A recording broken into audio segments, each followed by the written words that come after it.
Here's a quick podcast for all you true crime fans. The case of the missing Reeses. It was me at the store with my mouth. Motive? They're Reeses. What was I going to do? Stop myself? Tune in next time to see if I do it again. Spoiler, I will. Wow, that had everything. Reeses, suspense, Reeses. These long dog days of summer, I mean, we just made it through a heat wave. Mama was parched through this heat wave. I was hitting up Dunkin' every single day, and I will continue to probably for the rest of my days, but especially this summer. Dunkin' is helping everyone stay cool this summer with its lineup of refreshers. These drinks are packed with bold, fruity flavors and served ice cold. It's amazing. Dunkin' refreshers are the perfect afternoon pick-me-up. I like to start my morning with them personally, and then sometimes I go back for a second one because I'm just feeling crazy. They come in a variety of delicious flavors, including fan favorites mango pineapple and strawberry dragon fruit. And then for a limited time, there's black cherry and there's pink pineapple. I'm going to tell you something right now, and it's a bold claim, let me tell you, but I stand behind it. Pink pineapple will change your life. It is so good. It has me feeling like I'm sitting in a pool, resort side, just living, honey. It's so yummy.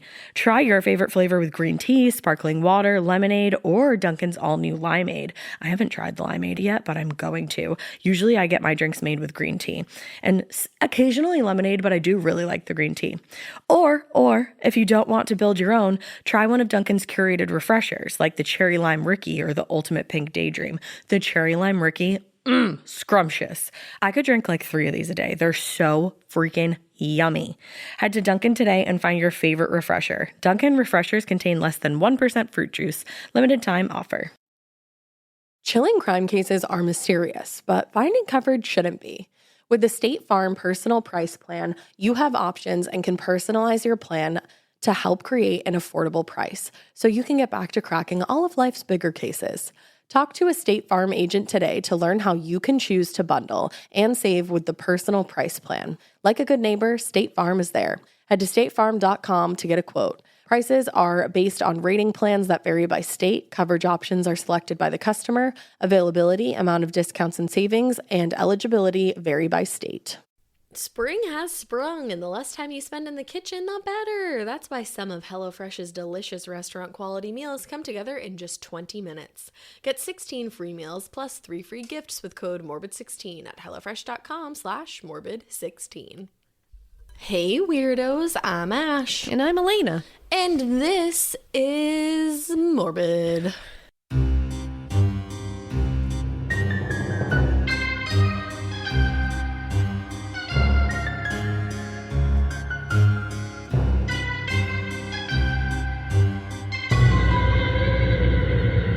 It's a Listener Tales episode, everybody. Whoa, that went on a lot longer than I thought it would. Well, because I slowed down the buebos. Oh, that makes sense. I was like, whoa. I was going, usually you would go but I went yeah, maybe I did elongate it. It was long, but it's okay. Okay. It's all right. You got us into it. That's all that matters. Brought to you by you, for you, from you, and all about you. Exactly. And this is going to have a specific theme today. Ooh, we do love a good theme. We love a theme. And this week we have themed everything, it seems, Nolans. Ooh. We have themed it New Orleans. And there's a reason for that. There's a reason for the season. There's a reason NOLA. For NOLA, always.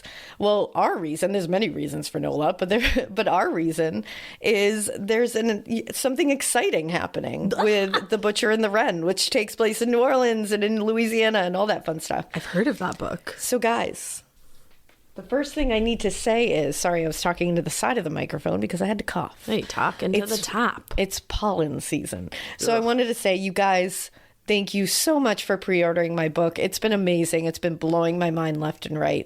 You guys continue to amaze me. And we wanted to do something else cool for you guys.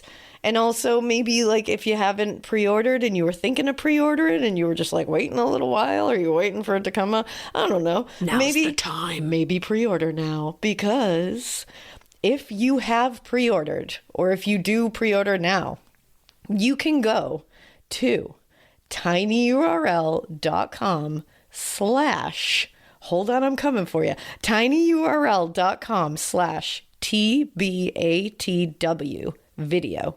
And I'll put it in the little show notes. I'll say it again, don't worry. Go there, upload your pre-order receipt, and a select number of these are going to be chosen at random to be winners of a video, a personalized video from me. Ooh. And it's going to be me telling you some little things about the writing process of this book, like the inspiration. I can tell you just like a few behind the scenes details that no one else is going to get. Exciting! And it's going to be really fun. I can't wait to tell you. So, guys, upload your receipts. If you have pre-ordered already, this is a big thank you because you guys have been so fucking awesome. And if you I thought that you were going to like censor yourself, and I was like, we don't do that here. I almost did. I don't know if I've just like been around the kids a lot, so I'm like used to censoring, but whoops. Fucking awesome is what I mean. There you go. And again, if you have pre-ordered or if you want to pre-order now, take that receipt that you get from your pre-order, go to tinyurl.com/ TBATW video, upload your receipt, your information. You will be entered into the drawing to be a select number of people that are going to get that personalized video that I'm really excited to do for you. And if you haven't pre-ordered yet and this is like appealing to you and you're like, hell yeah, this is my time, I'm ready. Like, put me in, coach. I'm ready to play. It's your moment. You can go to tinyurl.com/ the butcher and the wren, and you can buy from any number of places. You can get it on, Amazon, your local bookshop, Target, Barnes & Noble, all kinds of places. So if you feel like now's your time and you want to be put into play, that's where you go. And then you can upload your receipt. And it's all really exciting. I'm and excited. Guys, it's coming up. Like it's coming. It's coming up. Like we're going to be able to hold this thing. I'm going to hold this thing in my hands in a few months. Like the hard cover I'm gonna smell it. I can't wait to smell it. And I'm gonna go to all the Targets and bookstores near us, and I'm gonna put it in the front. All the Targets. All the Targets. All of them.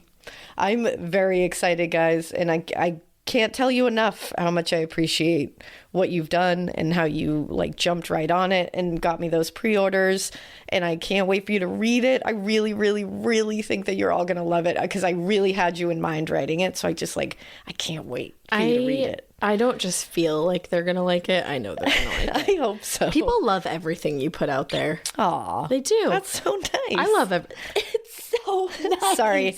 I have I'm coming off of the bronchitis. The bronchitis. And I went straight into pollen season. So my lungs are just like, wow, okay, thanks. But yeah. You have the black lung. I do. I have the black lung. I feel like Zoolander when he's like... That's what I was just thinking of. Pop. But yeah, you guys rock. I just want to let you know this is a big thank you for you. Hopefully we'll do some more things leading up to that, but go get the pre-order if you haven't, and if you can, and if you already have, get to tinyurl.com / TBATW video and upload that receipt. So it's an acronym. That's the reason why we did a whole New Orleans theme, because why not? That's fun.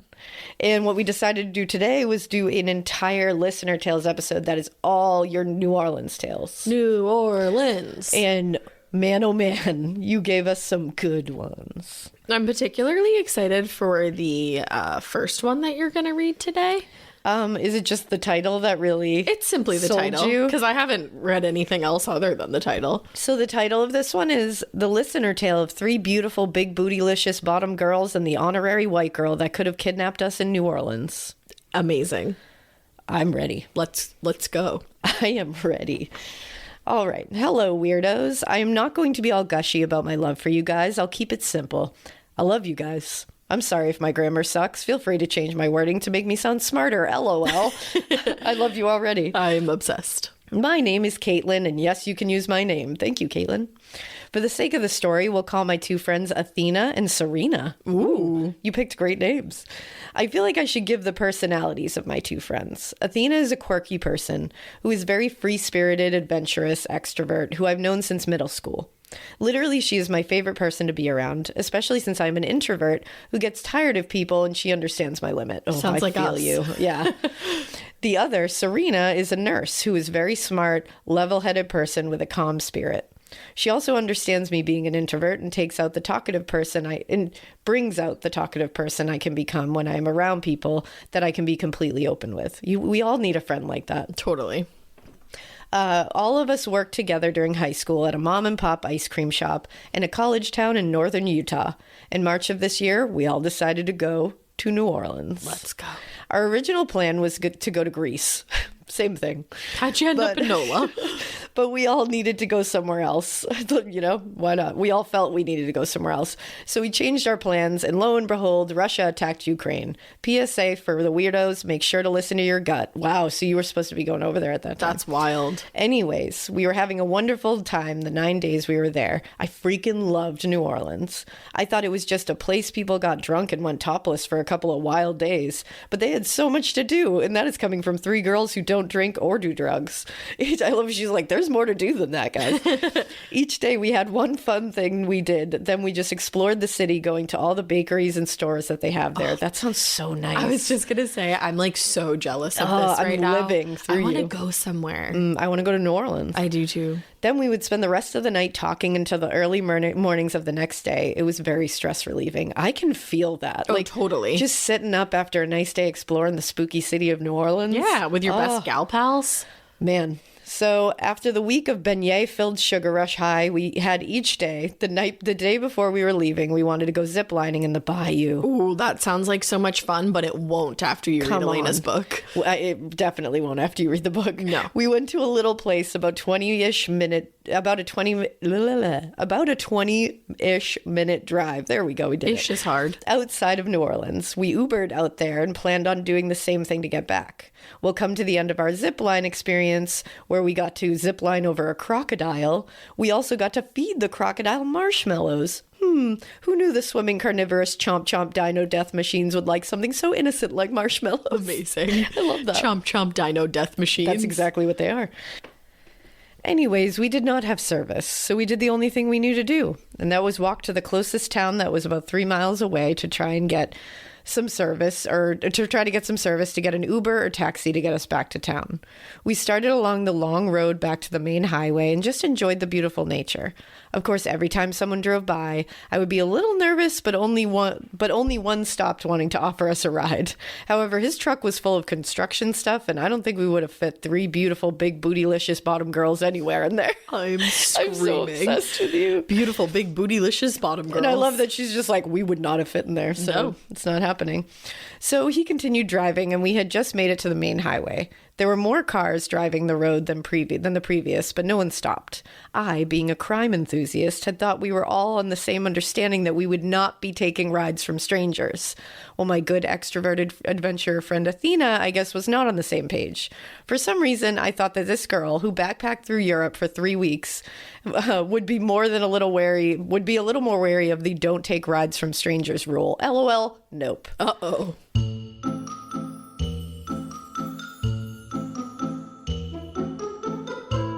This episode is brought to you by The Jordan Harbinger Show. Do you want a new podcast to look forward to every week? You want one that's entertaining, informative, it's packed with actionable content? I mean, of course you do.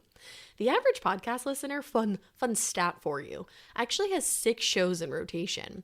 So you're most likely not just listening to Morbid, and we get it, that's totally fine. In fact, honestly, we would want to share a podcast to add to your list, which would be The Jordan Harbinger Show. It is a top shelf podcast, and it was named Best of Apple in 2018. So don't you dare ignore my suggestion to listen to this like you probably do with ones that your other friends who tell you to listen to podcasts do, you know what I mean? Jordan dives into the minds of fascinating people, from athletes, authors, scientists, mobsters, spies, even hostage negotiators. Harbinger has this undeniable talent for getting his guests to share never been heard before stories and thought-provoking insights. He's got a gift. Without fail, he pulls out tactical bits of wisdom in each episode, all with the noble cause to make you a more informed, critical thinker to just better operate in today's world. I think that there's not a better podcast to listen to casually or seriously to expand your worldview. He has this strangely weekly segment. It's strangely relatable is what I meant to say. It's not a strange segment, but it's Feedback Friday. Those are my favorite episodes because Jordan covers advice on everything from escaping a cult or psycho family situations to relationships or even like networking and asking for a raise. I am a big fan of this podcast. I think that Jordan is a goat when it comes to podcasting, and I think he has one of the most highly rated self-development shows out there right now. Point blank, Jordan Harbinger is fun, he's smart, he's funny, and he's easy to listen to. You will be pressed to find an episode without excellent conversation, a few laughs, and actionable advice that you can directly improve your life.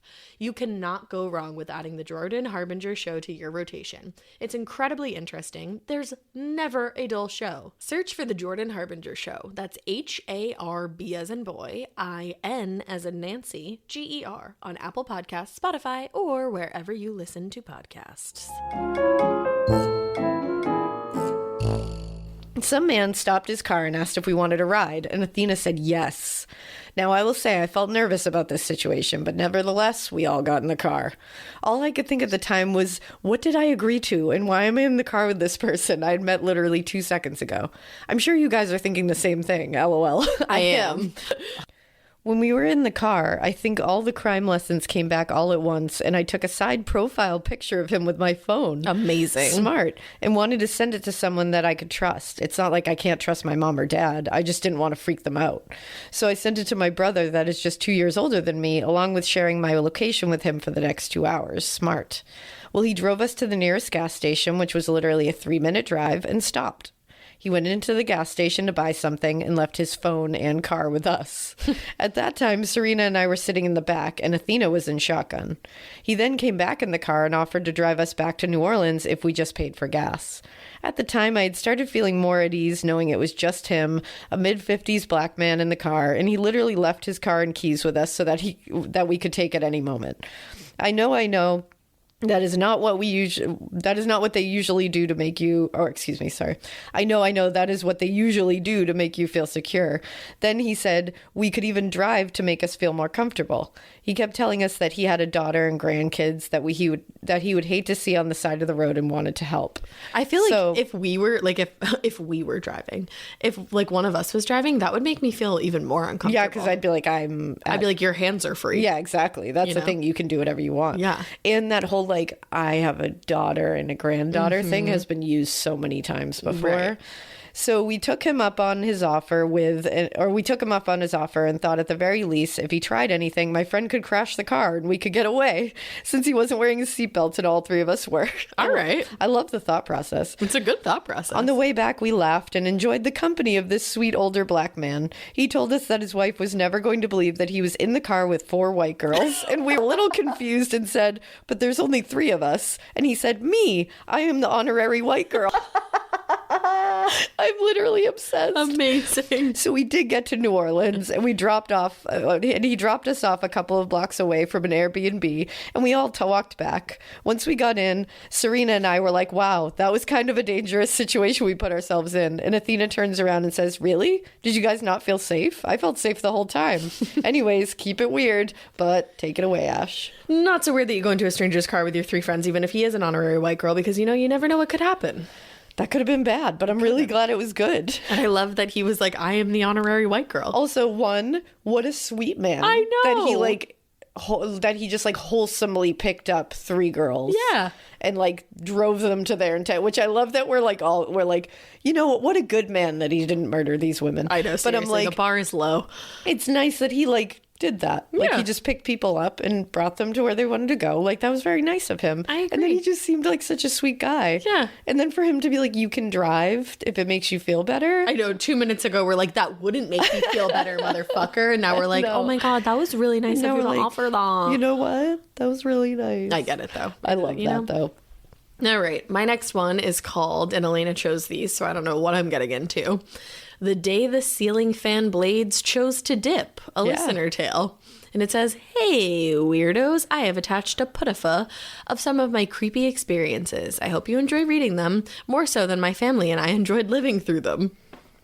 Hi, ladies. Feel free to use my name. It's Gretel. Yep, just like the fairy tale, because what parent doesn't like to torture their kid during elementary school? Anyway, I grew up in the New Orleans area, and just about So I, and just about everyone else, has some kind of spooky tale about their house, their grandma's house, or because it's in the South, some sort of creepy-ass relative. I lived with my family in an ordinary suburban house until my sophomore year of high school, so 1992-ish. It was at that point that my parents had an absolutely fucking brilliant idea. Hey, let's save our crumbling marriage by buying a 100-year-old house that needs extensive updating and spend every waking moment scraping lead paint off the woodwork. Sounds great. Side note, nope, don't do it, doesn't work. You'll still get a divorce, but not until 12 years after you've started the process, and you'll make your entire fucking family miserable, and your kids won't get all their shit back from storage until they're well into their 20s, and long after their new kids on the block fixation has ended. You're all shocked by this, I can tell. It's true. I was like, what? That didn't work? That was amazing. I knew from the night we moved in that we were not the only inhabitants.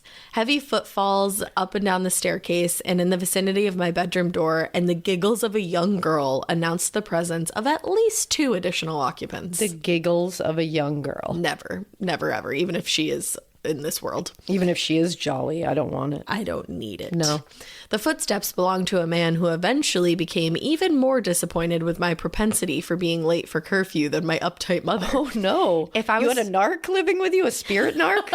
Oh, no. If I was 5 minutes late, my mother grounded me the next morning. But upon entering the house even a minute late, I was always greeted by a tall, frowning gentleman in a top hat with arms folded across his chest, who would place himself between me and the stairwell, regardless of which room I approached the stairs from. If he'd had feet instead of floating, if he'd had feet instead of floating a foot off the floor, I imagined they'd have been impatiently tapping. I'm sorry. You just came home and this top-hatted gentleman was just disappointed in you every night? And he was just this floating top hat gentleman, like didn't even have What? feet. I'd be like, I'm the disappointed one. Where's your feet? Where's your feet? The hell? Where's your feet, man? You know? Whoa.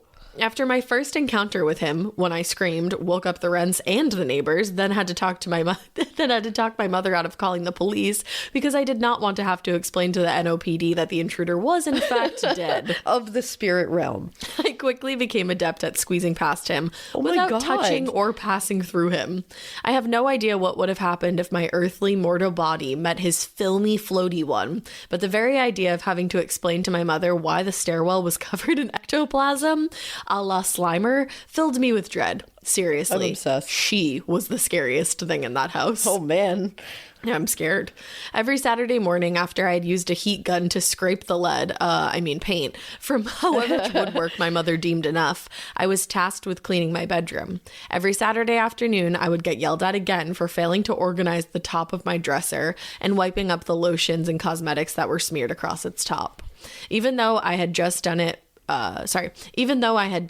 so before my mother's arrival. That sounds horrific. That sounds spiritual. Yeah, I don't love that. Is what that sounds like. One afternoon, I had had enough and begged my giggly, ghostly roommate to please wait until after the cleanliness of the room had been checked before playing in my makeup. She was kind enough to comply from then on. What a little sweetie. Oh, that's so creepy. Creepy, but like real sweet. Adorable, yeah. Good listener. Eventually, I graduated from high school, left for college. My teeth just like stayed closed just for left. a second. They were like, no, don't open your mouth. Don't do it. Anyways, eventually I graduated from high school, left for college, dropped out, got married, had kids, and took a whirlwind journey across the United States because of my husband's career in the Air Force. I'm a little envious of listeners who have had spooky experiences in Utah. We did not encounter anything supernatural or exceptionally creepy while there, unless you count the neighbors who harassed us about drinking beer on our porch on Sundays. Anyway, I'm like, why can't you drink beer on your porch on a Sunday? I know. Why not? I feel like that's the best day to drink beer on your porch. Is this in Utah? Maybe it's a... Oh, it must be like a religious thing? Or like it might even be like a dry place. Yeah, that makes sense, I guess. Lame. Okay. Anyway, okay. Okay. Anyway, we landed where we are now in the Florida Panhandle. The second house we rented in this area was where shit really started to get fucking weird. It was in the center of 2.5 acres and surrounded by wire fencing with a gate right at the street. My husband, who grew up in rural Michigan, heard the rental agent say that we could have chickens or pigs and suddenly fancied himself a gentleman farmer. I'm obsessed. Amazing. I love that your husband was just like, welp, I'm a farmer now. Well, yeehaw. Now that I can, That's I really a cowboy. should. I don't know why I said yeehaw to that. You know, why not? I'm sure some farmers say yeehaw. Sure. Yeah. Oh my! I was gonna say giddy up. Like Giddy up. Yeah, you want to be a farmer. Or, no, you want to be a guys, what's happening? I'm in a place of cowboy. What's happening? I think that top hat guy like stressed me out. Me I don't as know what to well. do. You want to be a cowboy. I don't. You do. I don't. You do. You don't understand that you do, but you do. It's me, Jesse. Remember, I'm a city girl. Chickens come from the goddamn grocery store. Tall, mature trees and lots of brush grew on the inside of the fence, providing privacy and inky, hellish darkness under the cover of night. My favorite kind of darkness. Same. We soon began noticing in various places, including the driveway, that pieces of glassware and pottery began working their way up through the dirt, broken but together, much like pieces of a puzzle. Cool. This doesn't sound strange. No, it does. Cool, though. But these relics of the property's past would appear where nothing had been just hours, sometimes minutes before. Other odd occurrences began happening with frightening regularity. I spotted a piece of whitish cloth in an area of the yard where no whitish cloth had lain before, only to discover 1 cup of bra. It was dirty. A baby bra. 1 cup of bra. 1 cup of bra. 1 cup of bra. I'll take a cup of bra, please. 1 cup of a bra. It was dirty and had been sliced cleanly through the band between the cups. Oh. Hate that. That's either like extraordinarily like dirty or it's really scary and something really hellish happened here. Yeah. I hope it's dirty. Just for your sake. Too dirty to clean its act up. I'm just saying. Not only was I not missing a bra, but the cup was too damn small to have been mine. That's relatable. That's never my problem. Yeah, we have different problems. One evening, my 2 boys and I arrived home at dusk, opened the gate, proceeded up the driveway, and saw someone standing to the side of the house. No. My older son and I cautiously approached to figure out what the fuck they were doing. There was no they. Instead, it was a weighted bunch of helium-inflated get-well balloons. No. No one in our family was sick. They were too heavy to have floated over the tree line and too far from the fence to have been tossed over the gate. Someone or something had to open or crawl over the locked gate to hand-deliver that bunch of balloons to the side of the house. Ew. And the fact that they're get-well balloons, that's terrifying. That's ominous as fuck. I threw them away, but not until the next day after my kids thought it would be funny to leave them where I'd run into them at 4:45 in the morning. Your Assholes. kids are hilarious. They are funny. She goes, assholes. I didn't say that. And we continued living our semi-rural life in what was fast proving to be a more than slightly haunted cabin in the woods. I was the first to leave in the morning, and I was the first to arrive home. Another afternoon, I came home to 2 terrified dogs who couldn't get out of the house fast enough. Oh. Once I managed to chase them back inside, I flopped onto the couch to catch my breath and looked up. A quick text to the fan proved that the ceiling fan had been on and intact when everyone else left. It was now still and only had 2 blades. What? The rational side of my brain assumed that the fan was off balance and the screws holding the blades were to the body must have slowly loosened as the fan rotated at high speed, thus allowing them to fly off. A quick examination of the fan showed otherwise. The metal pieces that connected the blades to the fan were twisted and deformed as though the blades had been violently ripped off and thrown. What? My irritation at the dogs quickly disappeared, and together we scrambled to the car and went on the hunt for some emotional support ice cream until the rest of the fam made it home. We've never found those fan blades, even when we packed up to move a year and a half or so later. No. What the fuck? Why did it rip the fan blades off? And where did they go? Where'd they take them? The fuck? No, the next owners are going to find them like coming up from the ground. Oh my God. Probably, yes, probably. Yes, it took another 18-ish months to get away from that house. When my husband retired from the Air Force, I told him that if he didn't start the process of using his VA benefits to buy a house, then I would start the process for him. Why, yes, I was willing to commit a felony if it meant getting the hell out of that house. Can't say I blame you. No. 2 years of weird occurrences, including my older son waking up on Sunday morning with a snake in his bed, doors that randomly opened or shut on their own, a cat that refused to enter a particular room, and other weird happenings and strange injuries were more than I could handle, especially since the job he took after the retirement requires lots of traveling, sometimes for months at a time. Oh my God, imagine being in that house. No. They wrote, there was no way in hell I was going to be the sole adult in that house for extended periods of time. Nope. I don't blame you.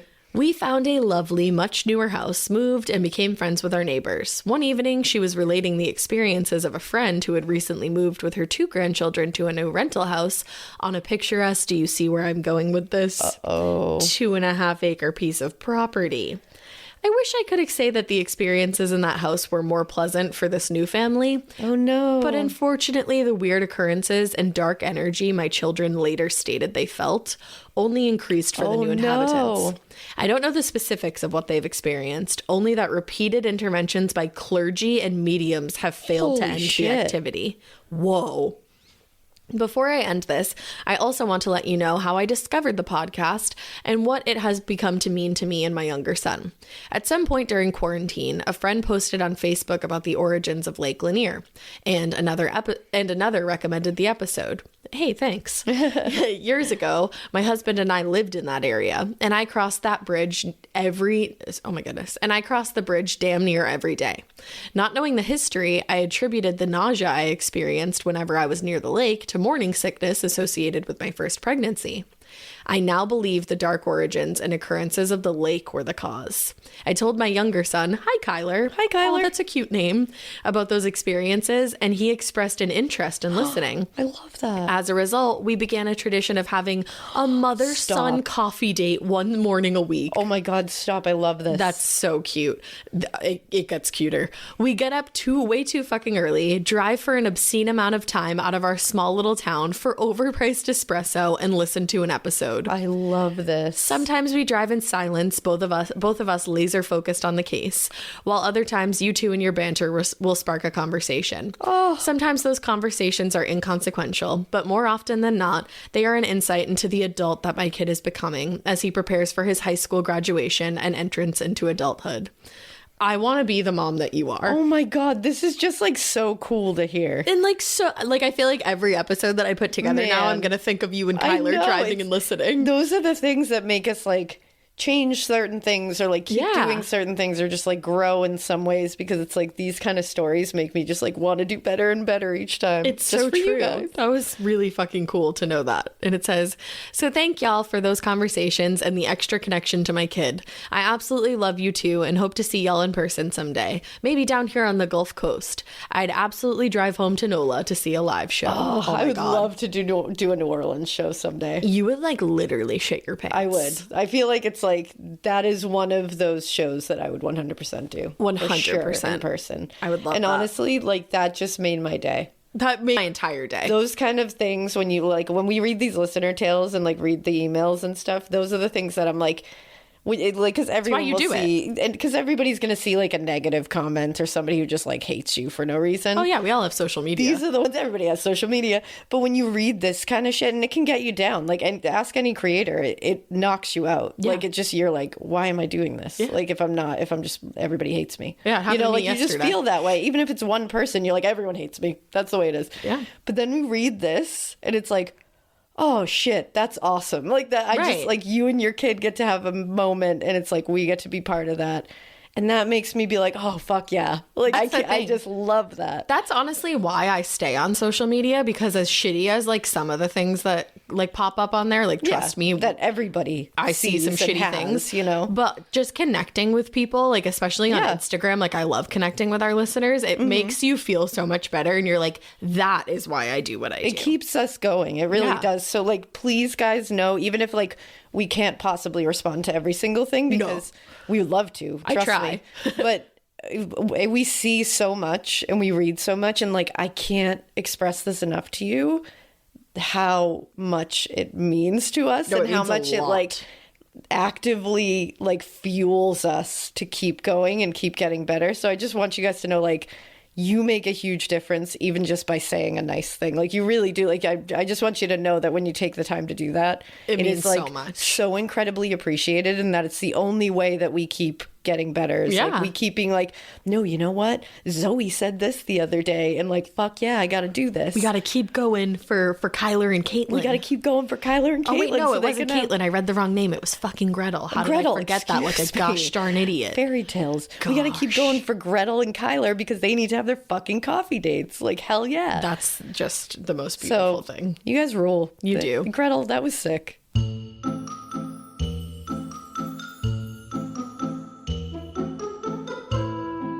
Have you ever seen somebody wearing a super duper cute, colorful pair of flats and just thought to yourself, dang, those are cute? Well, they might have been Rothys. Rothys are the perfect shoes for commuting and traveling. Everybody notices them. They're known for chic, pointed toe flats, but that is just the beginning. They have tons of iconic head-turning designs in bright but sophisticated colors. Plus, Rothys work great with every single outfit. Wear them with yoga pants or dress them up for a night out. They are insanely comfortable, like actually almost like a slipper. And as soon as you take your first step, you think, oh yes, that is more like it. And Rothys take sustainability to the next level. All their products are knit with thread made from plastic water bottles. How nuts is that? And how nuts is this? They have repurposed around 125 million water bottles so far. Dude, I love Rothys. First of all, I can still remember when I got my first pair of Rothys. I was in my apartment, I opened the box and I said, ooh, I should try these on so that I can like break them in before I wear them, because if you wear flats, you know that with every other pair of flats, that's the case. I put these on my feet and I said, I could wear these out today. I could go run a mile in these. They are absolutely the most comfortable shoes that I have ever put on my feet, and among the cutest. I looked in the mirror, I was moving my foot around left to right, rotating it. I was saying, wow, these look cute from every angle. And get this. So I wore them out that day. Of course I did. And I was like, not even worried about them getting dirty because I found out that they are machine washable. Insane. I've washed them many, many times because, as we all know, I don't even know if you know this about me, but you do now, I'm a klutz. And I step in mud, I step in puddles, I fall, I trip, my shoes get dirty. You throw these in the wash machine, good as new. They don't shrink. They don't get like, I don't know, just from being in the wash machine. You know that feeling of like, when it's in the wash machine too long? No, you don't get that with Rothys. They're amazing. Your new favorite shoes are waiting. Discover the versatile styles that you can wear absolutely anywhere and get $20 off your first purchase at rothys.com/morbid. That's rothys.com/morbid for $20 off your first order. All right, my next one is Haunted Hospital's Hidden Mass Grave, a New Orleans original. Yikes. And it says, hey, ladies, I will freak the heck out if you read this off air, and I will be deceased if you read it on the podcast. Whatever happens, thank you for being a morbidly bright spot in my life. R.I.P. Oh, nice. Hey weirdos, Ash, Alaina, y'all are my quarantine queens. A fellow weirdo and now good friend of mine, shout out to Millennia, recommended you guys to me right at the beginning of the lockdown back in March, and I can't listen to literally anything else while cooking, cleaning, driving, showering, exercising, etc. You two fabulous females are constantly in my ear. I procrastinated writing my listener tale for so long because I want to catch up on all the episodes first, but I just can't wait anymore. Also, feel free to use my name. Will do. Let me make sure. Hold on. I'm going to say what your name is. Hannah, you're the best. I didn't want to not use your name. As I write this, I am on day 3 of no power, courtesy of Hurricane Zeta, Omega Beta Zeta. This is CC. Down in New Orleans. I'm taking it as a sign that I'm supposed to write this now because I have no idea how my laptop is still charged. It's fate. I agree. Me too. Our windows are wide open too because, it's freaking Louisiana and it's helter-sweltering inside if you don't open windows while the power is out. Fresh air is for dead people, but so is dying of heat exhaustion. So I have to pick the lesser of two evils. Fair I get point. that. We'll let it slide. Yeah, and I slept on the couch. Ooh, I said that too soon. So many awful situations I've walked into here. One more rabble before the tale. Please, I beg of you, come to New Orleans when all this COVID stuff is over with. I will buy out your shows. The spooky capital of Louisiana will not disappoint, I promise. You know what? I fully believe that. And also, I don't know if it helps because at this point when you wrote this, it hadn't come out. But like I wrote a book that's based in New Orleans, Louisiana. So like, love you. You did? I did. Is it called The Butcher, and the Wren? Is it available at tinyurl.com/thebutcherandthen? It sure is. Wild. Go get your copy now. How did I know? Also, the Zach and Addie episode was freaky crazy to hear because of how close to home it hits. I have friends that worked with them on Bourbon Street and were so shocked when this happened. I got chill bumps when y'all did that one. Oh, I like chill bumps instead of goosebumps. I do too. I'm not a goose. No, and I don't understand why they're goosebumps. Can't drive, I'm a goose. They're chill bumps. Ooh, can somebody tell us why they're goosebumps? I wonder if there's a reason for that. I'm sure there is. Let me know. Anywho, let's dive in. Sing it, Ash. I'm about to dive in. Boom. My listener tale just so happens to be based in this spoopy city I call home. Growing up visiting my family here, we went on every single haunted ghost tour the city had to offer. I am so jealous. Oh, same. We did all the cemetery tours, met the current voodoo queen, had our palms read and tarot cards told. Is that what one does with tarot cards? Tells them? I don't know the right verb. Sorry. I think it's reads them. I think it's, there you go. I was going to be like, I think it's told. And you're like, no, it's not. I was like, it's not. And we heard every single legend so many times that I am now the tour guide for my friends that visit since I moved down here 3 years ago. I was obsessed with the AHS Coven season, me too, same. because of its historical accuracy to the base storylines. I also have had a photo session in front of the house they filmed it in. Color me a freak. Oh my God, you're adorable and I you're love you. my freak and I love you. You're our freak. I want in on this. You can have some too. Okay. Old abandoned buildings aren't taken down here. They simply are fenced off and haunt the space they sit in. Oh, how beautiful. Why would you tear down a haunted house? I love that so much. They literally just sit there until a mysterious fire destroys it or the crime rate at that location becomes overwhelming. Charity hospital, schools destroyed by Katrina, Hard Rock Hotel, the old naval base, they are all decaying, dilapidated, semi-falling down, covered in graffiti, and are frequent drop-in spots for discarded murder victims. Woof. These places are definitely haunted by their histories, if not by actual ghosts. Damn. Nothing surprises me here anymore. Nothing. That is until my last night playing tourist here roughly 2 years ago.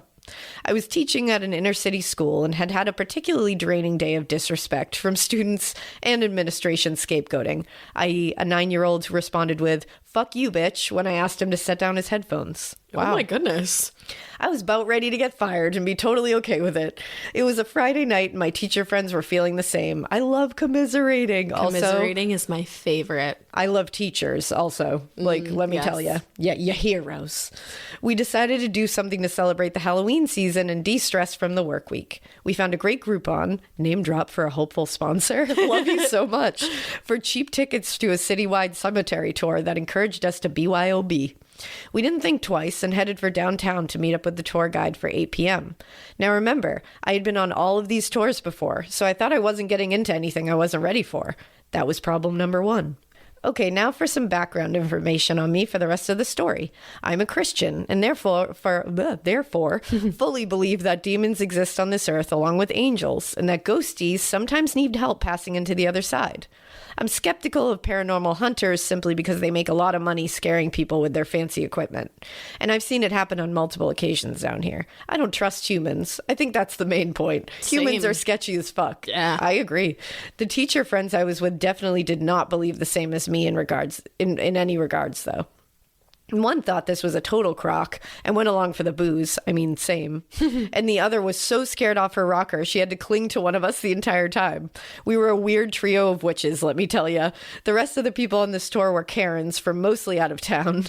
The tour guide was cheesy and looked like a SWAT team member ready to infiltrate a hostage situation with the amount of paranormal gear he had strapped to his body. Oh, man. He looked like the fly that sat upon Pence's hair a few weeks ago. Wow. What a sign of the times. Yeah, wow. He might have been the creepiest part of the event had what happened at our last stop not occurred. Each participant had been given a spirit box, or whatever it's called. It was a little black box that made white noise sounding frequencies and translated energy from the spirits in the vicinity into English. I was intrigued. I'd never been given one of these on a tour and was hoping to get at least a little fun out of it. We climbed on a creepily decorated bus and hit about 4 different cemeteries. Each time, we'd pull up to a lot, unload off the bus, listen to the haunting histories of each place, and watch for the words the spirits gave us. I'd tell the familiar stories in my head and watch the Karens take pictures in the dark, hoping to catch an orb on their phone. I was enjoying seeing everyone freak out over the feigned spookiness of everything and sipped from my wine bottle. Yes, bottle. You don't have to hide your sin in NOLA. With my pinky up. I kept my eye on my little spirit box, but quickly grew tired of it as the words dog, dark, and girl popped up. Yawn. Climbing back into the bus, I was happy we were almost at the 5th and final stop. Abandoned Charity Hospital's mass grave. Charity Hospital was abandoned 3 weeks after Hurricane Katrina hit back in 2005. It is now an ominous building with weird hauntings of its own that could fill up an entire episode for you guys. Noted. I suggest looking more into it. That's actually on one of my lists because I want to do a bunch of New Orleans episodes, and that was on there. Sweet. Charity's doors first opened in 1736 and therefore has seen its fair share of deaths. When the tuberculosis breakout hit New Orleans hard way back when, there were too many cases and not enough plots to bury the dead. So Charity had a mass grave dug near where the highway sits today. Ooh. Thousands of people are buried on top of each other, and their sadness was buried with them. Families did not get closure, and loved ones were lost forever without a grave marker to visit. That's so sad. That really is. I had not heard about this place before. This had me on the edge of my bus seat with intrigue. Our bus pulled up at the gate of the Hurricane Katrina Memorial, and I was confused. This wasn't where I thought we were going because Charity Hospital was about 2 miles away, and surrounding the Katrina Memorial, there were only trees. Where was the mass grave? Hold on to your butts, ladies. Apparently, the Katrina Memorial was placed in front of the mass grave, which was not marked. Our tour guide led us through the tall black gates towards the memorial. I'd been here before and was already trying to figure out what exactly we were going to find at this burial site. The guide walked behind the memorial towards the forest and moved some branches aside to reveal a break in the dense trees. The Katrina Memorial was covering the portal to Charity's grave. What? That's so We had scary. to push our way through unkempt trees and an untrodden path. Everyone was silent and holding their breath, which we could now see as the temperature ominously dropped and the moon was our only source of light. Both my friends were now clinging to either of my arms as we flailed through the cobwebs that hung delicately in the trees. Ooh, beautiful. No, I know. No one was taking pictures. No one was looking at their ghost boxes. Strangers were grasping each other's shoulders. The guide was eerily serene. We couldn't hear the traffic from the busy highway right next to us anymore. The atmosphere was changing, and there was no denying that. The hair on my neck started to stand up. This literally was a portal. Then there came to view in the dim moonlight a single wooden cross centered in an all of a sudden vast, empty piece of land. Just one wooden cross. Huh. Yeah. There was a huge circular area of just grass, short grass, like it had been cut, even though this mass grave was no longer tended to. What? The wooden cross cast a long shadow across us from the moon shining behind it. The guide turned around to face us and said, "Explore." Ooh, that's freaky. Some of the braver tourists started moving forward. Some backed up to the tree line and didn't venture out at all. My 2 friends and I huddled together and slowly moved forward. I was shaking, and I don't know if it was because of the sudden cold or the sadness that had overwhelmed me. Probably both. This was not a happy place. This was a place of death. Our guide didn't have to tell us a story of its history because the atmosphere said it all. I stood still, taking in the melancholy of this place in the dark. Suddenly, my sadness was replaced by a pressing fear. My eyes searched for whatever threat my body was sensing, but I couldn't find anything. My friends must have felt it too, because they both raced back to the tree line with the others that hadn't dared to venture out. I could not move. My eyes were wide, and I could just stare into the vast field in front of me. My feet were cemented into the grass, and my knees were locked. My heart was pounding in my throat, and I started tearing up because I was petrified of this invisible horror around me. I started praying in my head because my lips wouldn't even move. I prayed for protection, safety, and begged for Jesus to come get me the heck out of there. My eyes then shot down to the ghost box as it pinged a word across the screen. Christian, leave. Ooh. I just got full chill bumps is what I just got. Oh. My entire body just became a field of chill bumps. You are a chill bump. Can you see them? Mine are standing up on end. My heart leapt through my chest as I processed those 2 words. That box had me laughing earlier at its generic terms at the other sites. But this was reading my thoughts and hearing my silent prayers. I tried to do as the box said, but I still could not move. My feet were set and my mouth was still sealed shut. I kept staring at the ghost box, hoping that no new words... I said ghost box. You did? I felt it. I kept staring at the ghost box, hoping that no new words would pop up.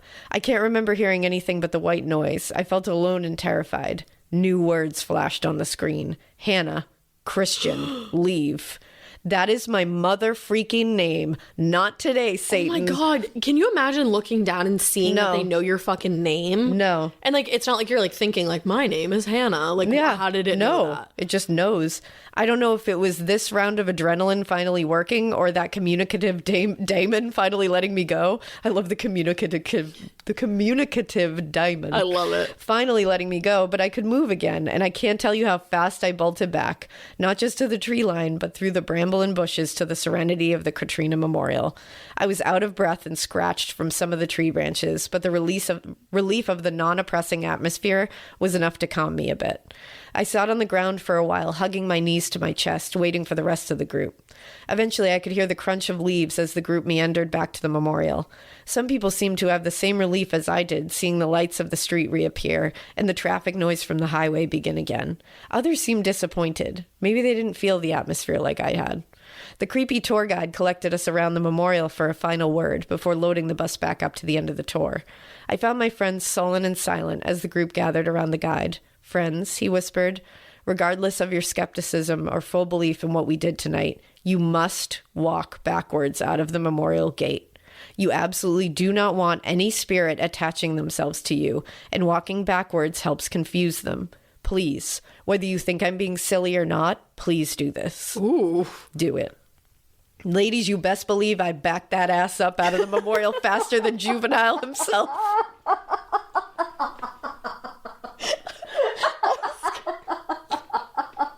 It gets better.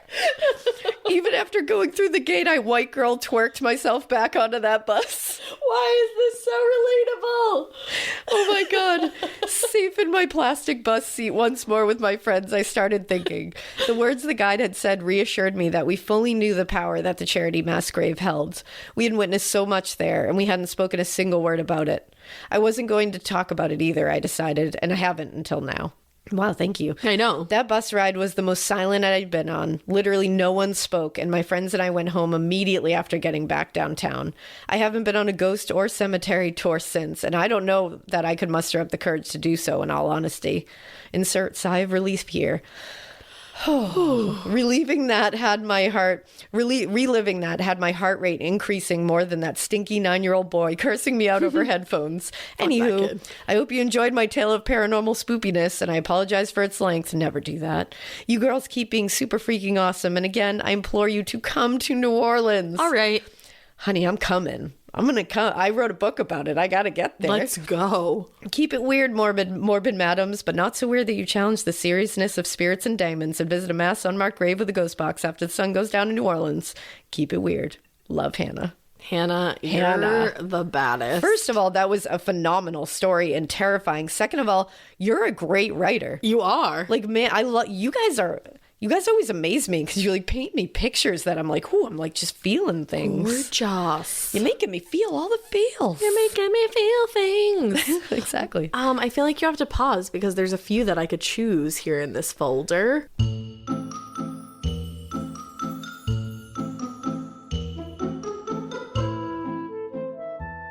Oh, guys, I've like always wanted to go to Paris. That's why I've been learning to speak French. Because for all your summer travels, whether you're going abroad or staying domestic and wanting to immerse yourself in the culture, now is the perfect time to start Babbel. Babbel is the language learning app that has sold more than 10 million subscriptions. Thanks to Babbel's addictively fun and easy bite-sized language lessons, there is still time to learn a new language before you reach your destination. With Babbel, you only need 10 minutes to complete a lesson, so you can start having real-life conversations in a new language in as little as 3 weeks. Other language learning apps use AI for their lesson plans, but Babbel lessons were created by over 150 language experts. Their teaching method has been scientifically proven to be effective. With Babbel, you can choose from 14 different languages. They got Spanish, they got French, Italian, German, they got it all. Plus, Babbel's speech recognition technology helps you to improve your pronunciation and your accent. There are so many ways to learn with Babbel. In addition to their lessons, you can access podcasts, games, videos, stories, even live classes, which are super fun to go on.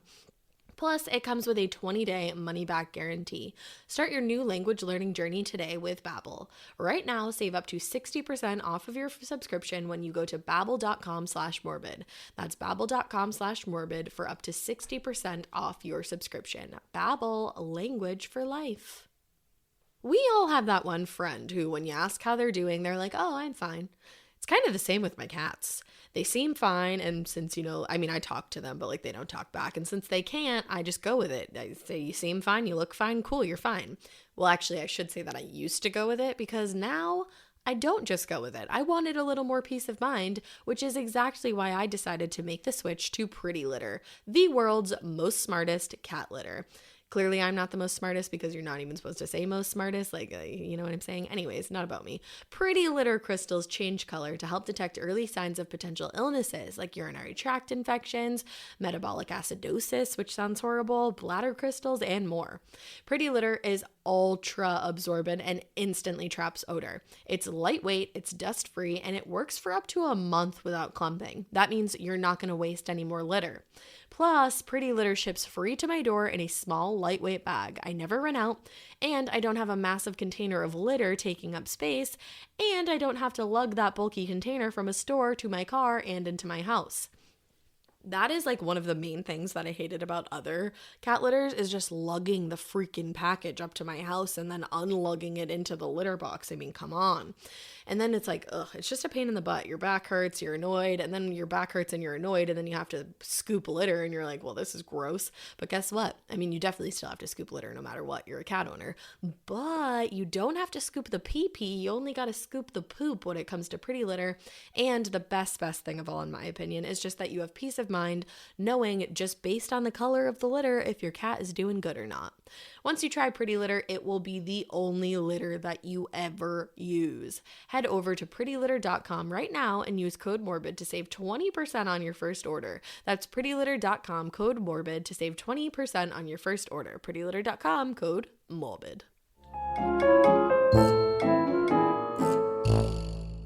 Oh, I Choose You. Oh, it's listener a good one. tale entitled "While Hitchhiking in Rural Louisiana, Got Rides from a Man Named After a Power Tool and Some Very Friendly Cocaine Dealers." How could we not choose that? It just spoke to me. Yeah.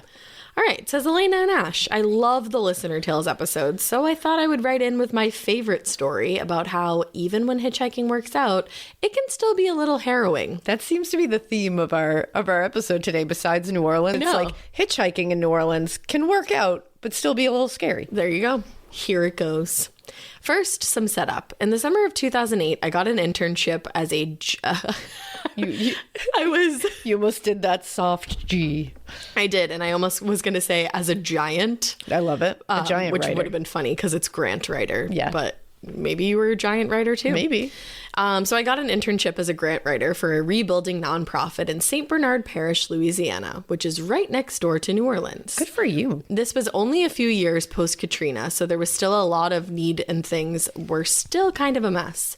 I also had zero experience living in a rural area, so much so that I was a junior in college and still had never bothered to get a driver's license. Only just got it last year. Fatherhood, it changes things. It sure does. Oh, congrats on being a Faja.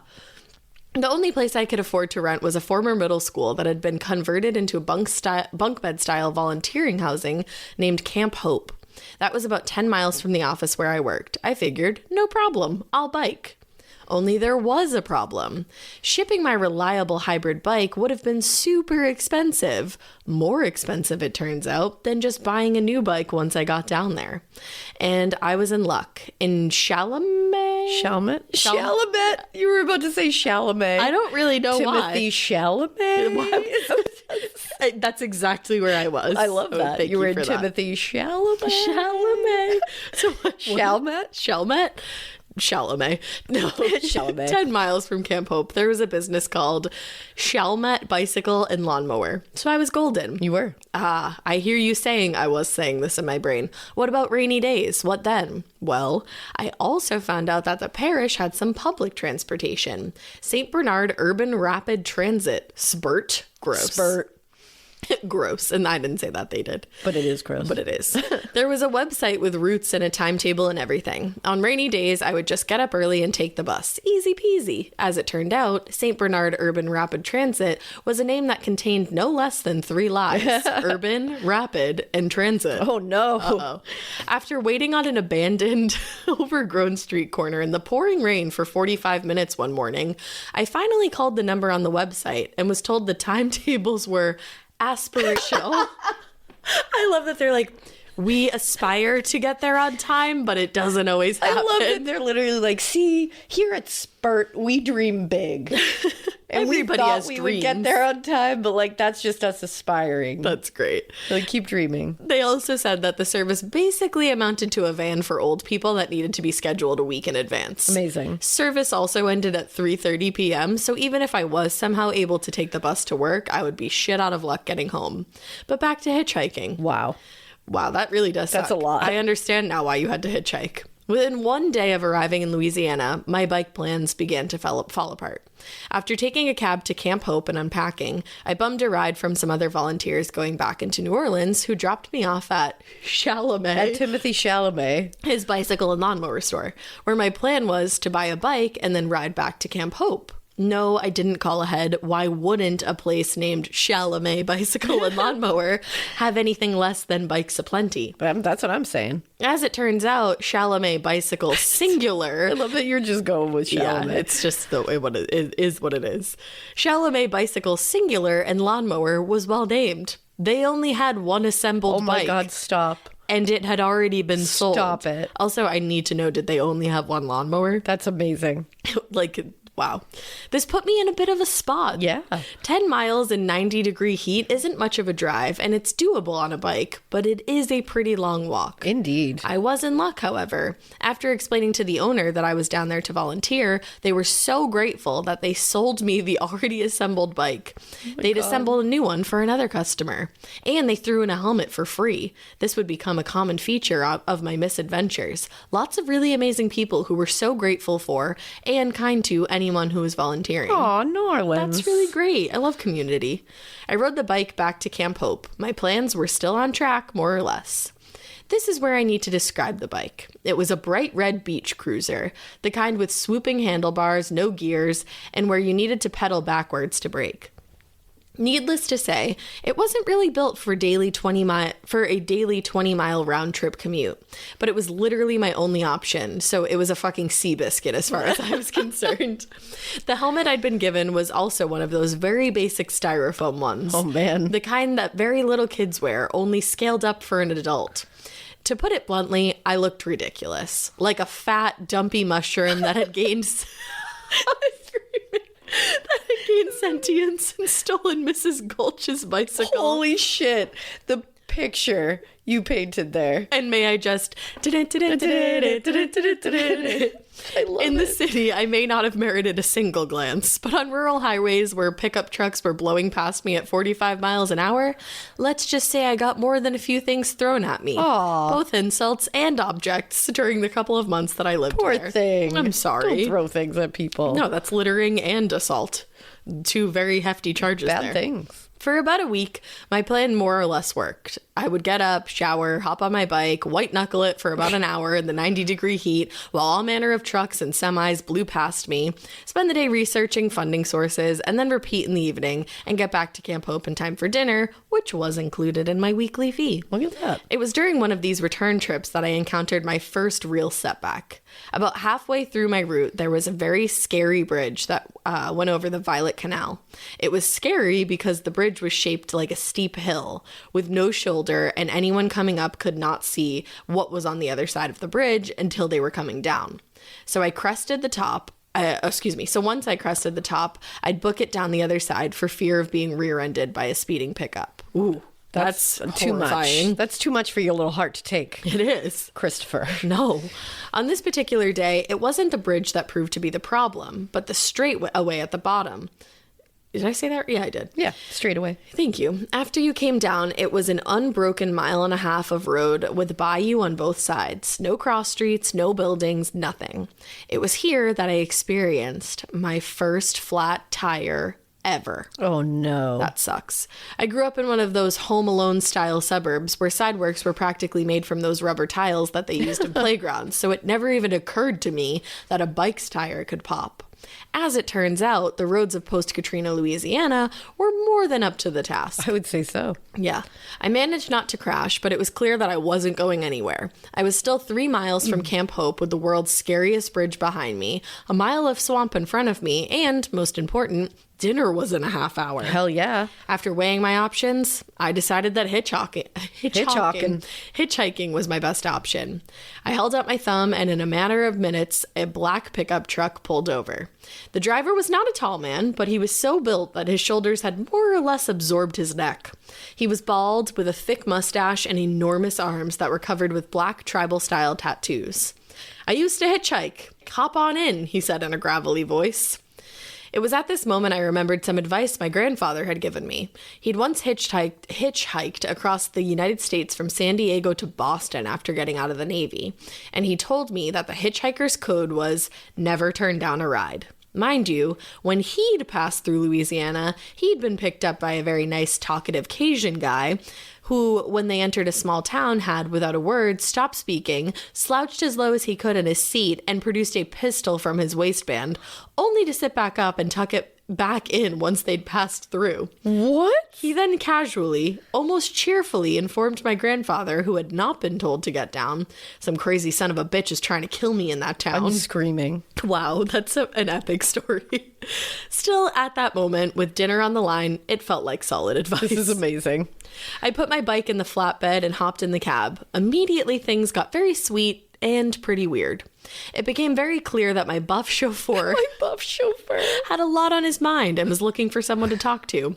Evidently, he was pretty sure his girlfriend was cheating on him. Poor guy. But his mother was very ill, and his possibly unfaithful girlfriend had been caring for her, so he wasn't sure if he should break up with her. I agreed that was a difficult situation. At 22, I naturally had a deep well of experience to draw from. He asked me what I was doing, and I gave him my usual spiel about being down there to volunteer. Without saying a word, he then pulled into a gas station and got out of the truck. He didn't go to the pump, but instead walked to the convenience store. I awkwardly sat there for a few minutes before he returned, and he handed me a popsicle. Stop it. "We really appreciate you guys coming down here to help us," he said. Stop it. We chatted for a few more minutes before we pulled up to Camp Hope, where I hopped out and grabbed my bike. Before he left, I walked to the driver's side door and held out my hand, saying, "Thank you so much. By the way, my name is Chris." He smiled, reached through the window, and just gripped my hand as tightly as he could. "Just call me Chainsaw," he said. Chainsaw. "Thank you, Chainsaw," I said, without batting an eye, because that's how I was raised. That is how you were raised, Chris. I love it. That is. He's just like, you do not react to that. Just, No. Nice to meet you, Chainsaw. Call me Chainsaw. Okay. Amazing. From that day on, blowing out a tire became at least a from that day on, blowing out a tire became at least a twice weekly event. So much that I learned how to patch them myself and always carried a patch kit and a pump on my commutes. Still, even without those precautions, I had to hitchhike a few more times. Besides Chainsaw, the most memorable ride I got was from a truck filled with very friendly cocaine dealers. Oh. How did I know they were cocaine dealers? I was going to ask. A few things tipped me off. One, they told me they were cocaine dealers. Two, when they found out I was a volunteer, they insisted I have some cocaine on the house because they just really appreciated me being down there to help. Everyone's so nice. Not every cocaine killer is going to just hand you some fuck ass cocaine. So nice.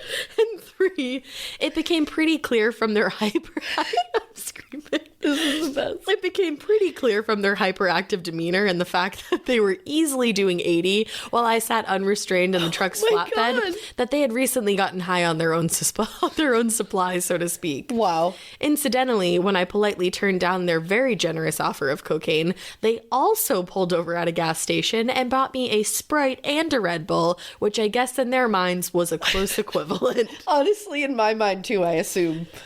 Yeah. And that is the story of how I hitchhiked in rural Louisiana, lived to tell the tale, met a really nice guy named Chainsaw, and some very friendly cocaine dealers. Thanks for reading. Hope you enjoy the story, Chris. I enjoyed this story from the depths of my soul. I enjoyed this story more than I enjoy most things. Wow. I am screaming. Louisiana, y'all. Everything. I feel This like, is amazing. could we do one more? Yeah, we can do one more. Yeah, let's do one more. do one What the more. hell? All right, I'm going to go with voodoo or food allergy. Who the fuck knows? Maybe it was both. Not I. Hey, beautiful ladies of the weird. My name is Amy. Me. Thank you for that. I love a pronunciation guide. And I have this weird story from the first time I visited the voodoo capital of the United States. You know, mother effing NOLA, New Orleans, for those not familiar with the lingo.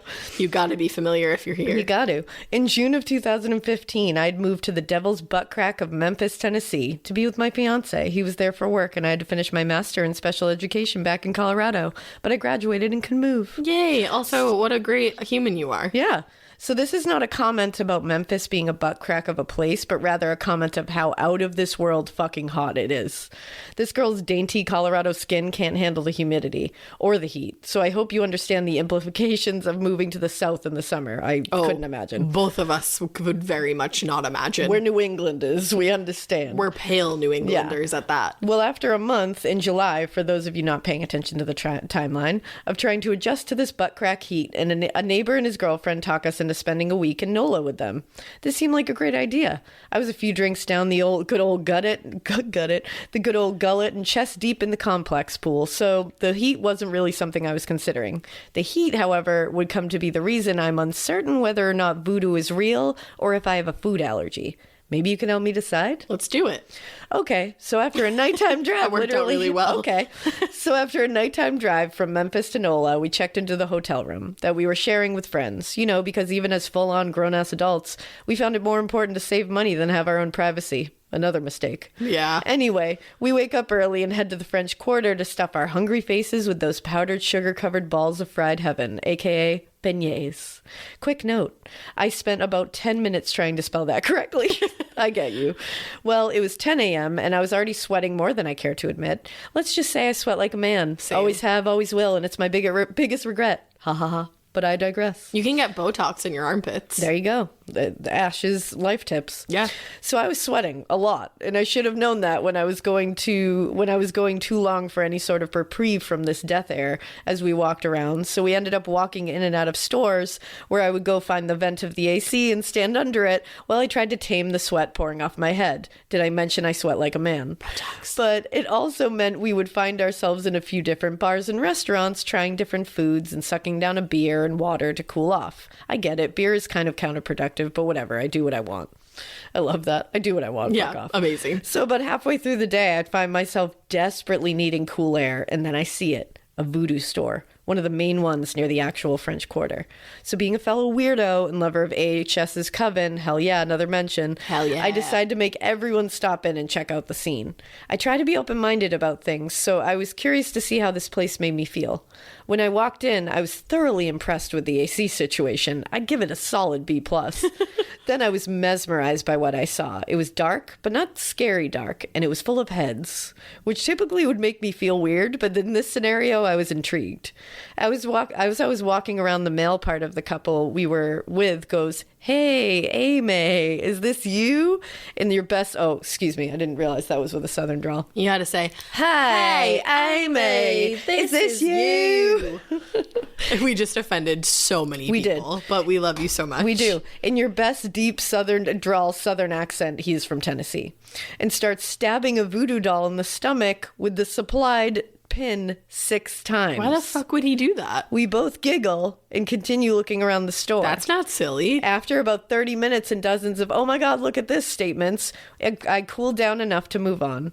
I'd have happily stayed there for longer, but we needed to make our way back to the hotel to get ready for our night on Bourbon Street. Woo, party. Oh, I've seen those TikToks. So we leave and make our way down to where we parked, and halfway there I decided I wanted a beer. Really, I just wanted to cool down. So we stopped by a restaurant with a huge sign advertising their raw oyster plate or platter. Fuck yes. Who the fuck knows? My fiance excitedly states, oh my God, we get to have some fresh oysters while we're down here.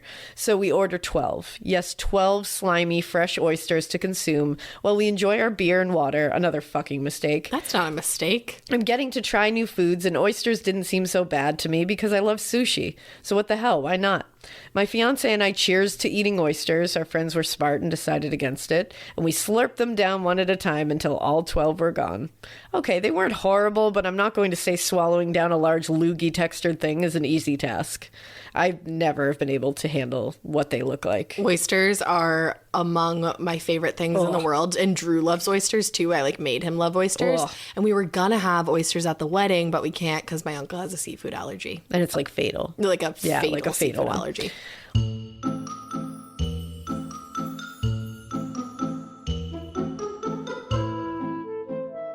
This podcast is sponsored by BetterHelp. Life can be overwhelming, and many people are burned out without even knowing it. Symptoms can include a lack of motivation, feeling helpless or trapped, detachment, fatigue, and more. I felt at least 3 of those things for a long time before I started therapy. We associate burnout with work, but that is not the only cause. Any of our roles in life can lead us to feel burned out. And BetterHelp Online Therapy wants to remind you to prioritize yourself. Talking with somebody can help you figure out what's causing you stress in your life. In fact, I am looking forward to my personal therapy session this week because I've been a little stressed out lately and I can't wait to talk to my girl about my life problems. And I feel like you should have a girl or a guy or whoever to do the same thing for you, a therapist. BetterHelp is customized online therapy that offers video, phone, and even live chat sessions with your therapist, so you don't have to see anybody on camera if you don't want to. It is much more affordable than in-person therapy, and you can be matched with a therapist in under 48 hours. Morbid listeners get 10% off their first month at betterhelp.com/morbid. That's betterhelp.com/morbid. Well, luckily, I'm down with some cocktail sauce and onions, so I was able to do my part and eat 6 of them. We guzzled down our beers and life was good. I was ready to brave the devil's ball sack. For some reason, I imagine ball sacks to be hotter than butt cracks, and NOLA is hotter than Memphis, but I will never really know because I have a vagina. I just love how you worked that out. Your train of thought is my favorite thing ever. It's also weirdly relatable. I feel like that's how my brain works. Just working through it as we go. And as we get to the car, something doesn't feel right. Uh-oh. I passed it off that I drank my beer too fast and I just need to digest. But boy, was I mistaken. Oh, no. We stop off at the gas station to grab some hydration to have before we head out for the night. And as we were checking out, something happens. I get that, oh my God, I'm going to shit my pants feeling. I managed to get myself to the hotel room and bust open the door just in time to shit my brains out. Remember how we wanted to save money and share a room? Well, this is when I realized we made that mistake. I washed my hands, splashed water on my face, and head out of the room to giggle with everyone about the noises that were coming from the bathroom while I was in there. Oh, I bet it probably didn't even have a fan. Yeah. You know, when you have to go in the bathroom and have a quiet moment and you're like, ooh, fan. Oh, a fan. That probably didn't have a fan. So disappointing when the fan's not there. Yeah, I had decided halfway through the situation that I needed no pride. Haha. Our male friend decided he would go take his shower and then go fill up his truck with gas while the rest of us got ready. Well, as he was showering, I got the oh no, I'm going to spew everywhere feeling. And I had to bust in the bathroom to get to the toilet before my stomach contents ended up on the floor. Hotel rooms aren't overly convenient for someone who needs to barf, just saying. No, they're really not. I apologize and head back to the bed, and the realization sinks in that I'm a miss out on Bourbon Street. Oh. And replace that fun with barfing/pooping for the rest of the night. For 6 hours, I alternated between throwing up and shitting my brains out. For the record, that's 6 stabs into the Amy Voodoo doll, 6 oysters, oysters and 6 hours of barfing and shitting. Strange? Methinks so. I'm gonna have to agree. I gotta say that's weird. So our friends get back from the bars just as I'm starting to feel better, and I actually wake up feeling better than their partying asses. Well, it was time to head back to Memphis, so we pack our shit and leave. It wasn't until we were driving back that it started to click for me. Our fucking friend could have cursed me with that voodoo doll. But then I remember that this wasn't the first time I had oysters, and I ended up throwing that up that night too. It has been a bit of a blur due to the wine consumption. So here I am wondering for the rest of my life whether it was voodoo or a food allergy that made me sick that night. I have no intention of finding out if oysters make me sick. And honestly, I'm not upset about not putting one of those things in my mouth again. So I suppose we will never know. But what do you think? Voodoo or food allergy? I'm going with what I said in the beginning, a combination of both. Yeah, a combo of both, I would say. Thank you for reading my story about barfing and shitting. No It's not every day you can put that in a story and assume it won't offend anyone. If this story taught me anything, it's don't fucking go anywhere in the South during the summer. It's too fucking hot and weird things happen. We moved back to Colorado, and I must say my dainty Colorado skin's been much happier. I love the South. Many great things are there, but prefer less oxygen due to high altitude and dry air. I hope this finds you ladies with abundance of awesomeness, because let's face it, you deserve it. For how many people of you have helped through this effing pandemic with your podcast? Love you guts. My Aussie friends say that to me, and I think I'm cool like them, so now I say it too. I love that Aussie people say that. Yeah, I love you didn't know guts, that. because I say that. You do say that. I love that. So keep it weird, but not so weird you sweat your ass off. Try to escape the heat by using stores AC. Let me say that again. Yeah, you gotta start You over. can't stop. No. But not so weird you sweat your ass off. Try to escape the heat by using stores for their AC. Drink beer, even though it's against your better judgment. Go to a voodoo stop to have a... Fuck. All right, Ready, Ash, ready? you do I was it. gonna You got to say. do it. I fucked it up. So keep it weird, but not so weird that you sweat your ass off. Try to escape the heat by using their stores for their... Oh, see, I fucked up too. Let me try one more time. Something's happening Hold here. on, let me try one more time. So keep it weird, but not so weird that you sweat your ass off. Try to escape the heat by using stores for their AC. Drink beer, even though it's against your better judgment. Go to a voodoo shop to have a voodoo doll of you stabbed 6 times. Eat 6 oysters, trying to cool down, and then barf and poop for 6 hours as a result of one of those two other things. Boom. We did it, but why was that so hard? I don't know. One last note. I've still never been to Bourbon Street. Cheers. Honestly, I think that like Bourbon Street, I don't know if I would go there. I think Bourbon Street is like a daytime activity. Yeah, like look not at a this nighttime Bourbon activity. Street fun. I think at night, from what I hear, I'm sitting here speaking like I've been there. Me right now. too. Me too. From what I've heard, it gets a little gnarly at night. Yeah, well, But- and from what I've seen, like if you've ever seen a TikTok of Bourbon Street at night, Yeah. you don't want to end up on a TikTok on Bourbon Street. Nah, at you night. definitely don't want to do that. No. So I think that's like a daytime activity. A daytime But a daytime activity. I don't know. Daytime. I'm officially malfunctioning now. So It's the end of the episode, so you did it. There we are. So guys, that was like our fun New Orleans episode. I loved it. There was like less crazy, like this wasn't like a super like murderous episode or anything like that, but man, there was some scary ghosts in this one, and there For was sure. some fun hitchhiking adventures And poop is always scary. and possible voodoo curse. Yeah. So Definitely scary. there we go. This was a fun one, It was. So we hope you keep listening. and we hope you Keep it weird. But not so weird that you don't write us in another tale about a listener story in New Orleans, because I really just want you to keep doing that, and I don't know why I said it like an Irish woman. Thank you so much. I was just gonna say she said New Orleans. I've been watching a lot of Below Deck. I liked that a lot. New Orleans, New Orleans. forever. Ashley.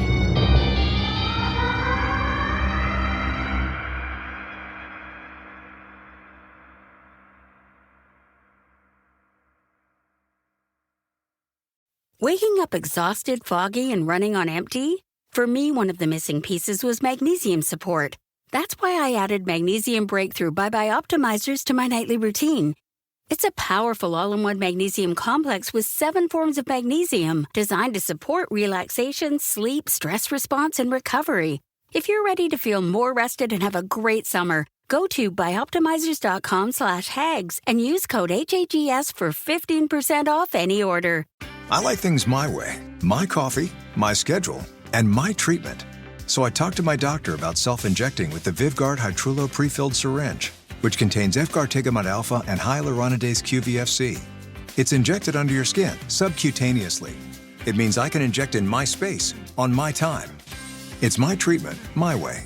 Visit VyvgartMyWay.com. That's VYVGART myway.com. And talk to your doctor about Vyvgart Hytrulo. Brought to you by Argenix.